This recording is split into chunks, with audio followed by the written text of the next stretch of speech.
Bonjour tout le monde, alors j'ai lu le tome 4, le tome 5, le tome 6 et le tome 7 du chat. Cette vidéo fait écho à la première vidéo sur les 3 premiers tomes du chat, donc j'ai continué ma lecture. Et mon avis, c'est que ça reste assez drôle. Je trouve qu'il y a une baisse de régime depuis le tome 2, 1, 2 ou 3. Le 1 étant mon préféré, étant celui qui m'a fait le plus rire. En même temps, c'est avec celui-là que j'ai découvert le chat de Philippe Geluc. Ça reste plutôt drôle, je suis toujours réceptif à cet humour-là. Et je trouve ça toujours aussi sympathique, même si ça me fait un peu mourir que les premiers tomes.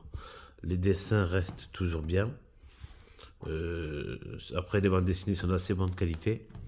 Mais globalement, ça reste toujours du bon. Un peu moins bon que le premier, je trouve, et le deuxième. Mais ça reste toujours une lecture très agréable. Voilà. Je vous remercie, je vous dis à plus, bisous, tout ça, prenez soin de vous. Ciao, ciao. Bonjour tout le monde, alors j'ai lu le tome 4, le tome 5, le tome 6 et le tome 7 du chat. Cette vidéo fait écho à la première vidéo sur les 3 premiers tomes du chat, donc j'ai continué ma lecture. Et mon avis, c'est que ça reste assez drôle.